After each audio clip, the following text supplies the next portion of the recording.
हरे Krishna. Shrimad Bhagavad Gita series में आप सभी का हार्दिक स्वागत है। आज हम श्रीमद् भगवद गीता के दूसरे अध्याय का 47 नंबर श्लोक के ऊपर चर्चा करेंगे। 2.47 एंड ये जो 47 से 49 नंबर 47 to 49 श्लोक जो है, ये जो टॉपिक चल रहा है हाउ टू प्रैक्टिस निष्काम कर्मयोग। निष्काम कर्मयोग का प्रैक्टिस कैसे किया जाए। तो 47 नंबर श्लोक इस प्रकार है, कर्मण्येवाधिकारस्ते माँ फलेषु कदाचन माँ कर्म फल हेतुर्भूर माते संगोस्त्व अकर्मणि। अर्थात भगवान कह रहे हैं अर्जुन को, तुम्हें अपना कर्म या कर्तव्य करने का अधिकार तो है, किंतु कर्म के फलों के तुम अधिकारी नहीं हो। तुम न तो कभी अपने आप को अपने कर्मों के फलों का कारण मानो, न ही कर्म न करने में कभी आसक्त हो। श्रील प्रभुपाद जी इसमें तात्पर्य जो है कह रहे हैं कि यहाँ पे 3 प्रकार के चीज है, विचारणीय बातें हैं।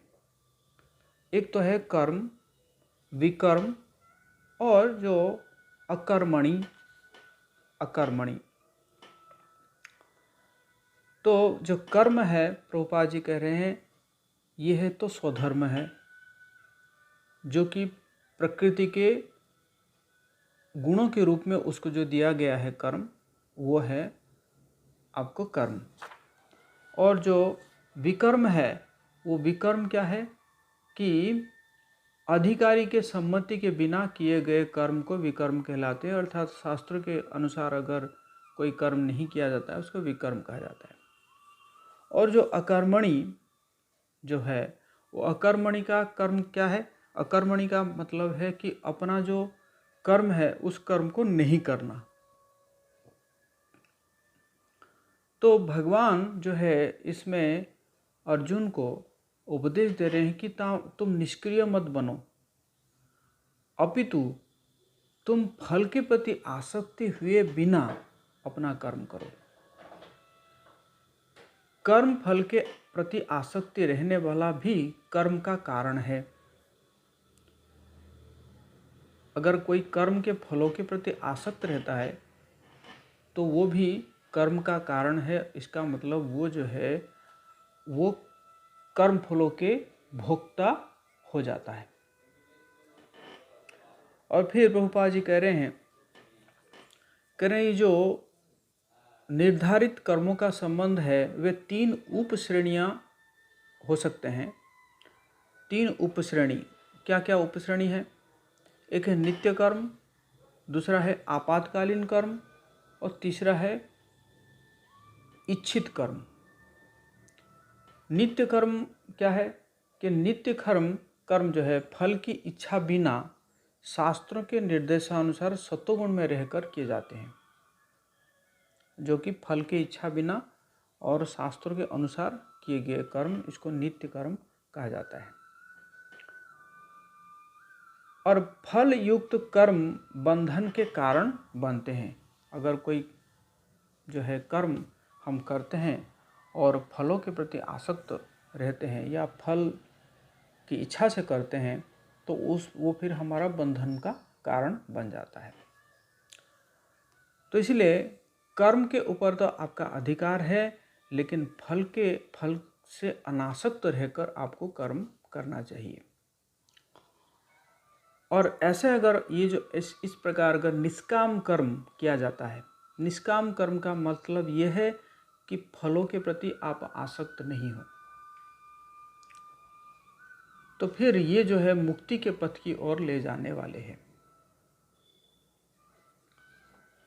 तो इसलिए अर्जुन को भगवान कृष्ण फलासक्ति से रहित होकर कर्म के रूप में युद्ध करने की आज्ञा दे रहे हैं कि आप ये सब की फल की जो है चिंता मत करिए कि फल हम विजय होंगे या पराजय होंगे या इसका क्या क्या क्या क्या रिजल्ट आएगा। तो वो सब के बारे में ना सोच के बल्कि कर्तव्य के लिए आपको युद्ध करना चाहिए।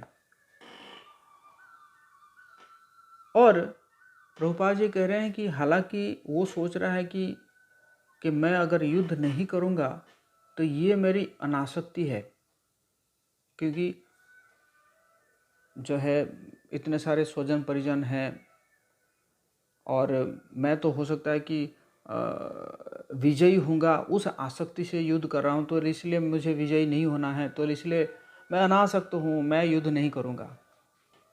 प्रभुपाद जी कह रहे हैं ना ना ना ना ना, ये युद्ध नहीं करना भी एक अनासक्ति है, आसक्ति है। युद्ध नहीं करना भी एक आसक्ति है। तो इसलिए आसक्ति चाहे स्वीकारात्मक हो या निषेधात्मक हो, वो बंधन का कारण है। बहुत इंटरेस्टिंग है ये। आसक्ति स्वीकारात्मक हो या निषेधात्मक हो, दोनों ही बंधन का कारण है। मैं इसको एक और भी एग्जाम्पल से समझा सकता हूँ। जैसे हो सकता है कि एक चीज़, कोई एक जो है फ्रूट्स हम नहीं लेते हैं, बेसिकली नहीं लेते हैं, लेकिन अगर हम लेते हैं भी तो कोई दिक्कत नहीं है। तो लेकिन अगर ऐसा कोई परिस्थिति है कि जहाँ पे हमें वो फ्रूट्स ऑफर किया जा रहा है और हमें उसको लेने में कोई दिक्कत नहीं है, फिर भी अगर हम उसको कहते हैं अरे रे नहीं नहीं, ये फ्रूट्स तो मैं लेता ही नहीं हूँ,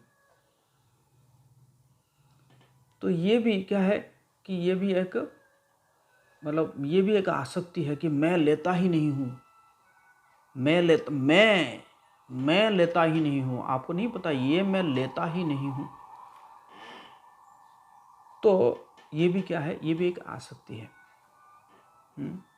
तो इसलिए आसक्ति चाहे स्वीकारात्मक हो या निषेधात्मक हो, वो बंधन का कारण है।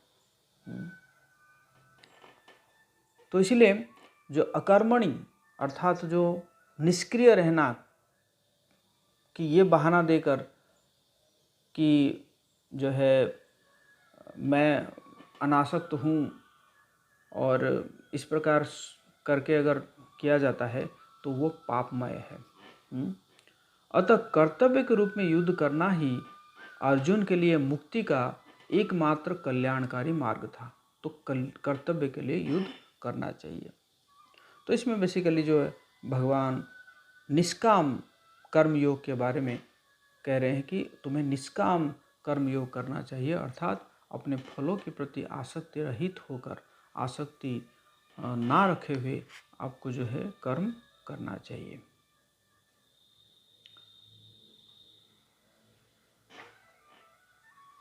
तो इसके बाद फिर जो है भगवान जो बता रहे हैं, Krishna explains the proper consciousness in which to work in the following shloka. इसके बाद जो श्लोक में फिर भगवान बताएंगे कि कैसे जो सही चेतना में लेकर रहकर हम कर्म कर सकते हैं।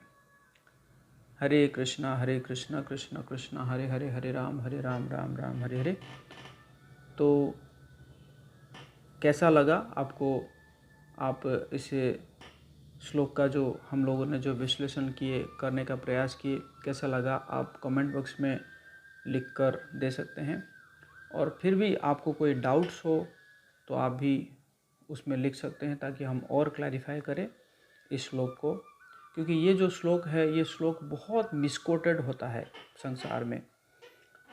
द मोस्ट मिसकोटेड श्लोक इसको कहा जाता है संसार में। कर्म करो, फल की इच्छा ना करो, इस प्रकार जो है कहा जाता है। बल्कि भगवान क्या कह रहे हैं कि फल से अनासक्त होकर कर्म करना है, फल की इच्छा नहीं, बल्कि फल से अनासक्त रहकर कर्म करना है। तो आप अभी तक अगर इस चैनल को सब्सक्राइब नहीं किए हैं, सब्सक्राइब कर सकते हैं, और ताकि आपको रेगुलर वीडियो आपको मिलता रहे। और आपको जो भी सुझाव हो या फीडबैक हो आप कमेंट बॉक्स में डाल सकते हैं। हरे कृष्णा।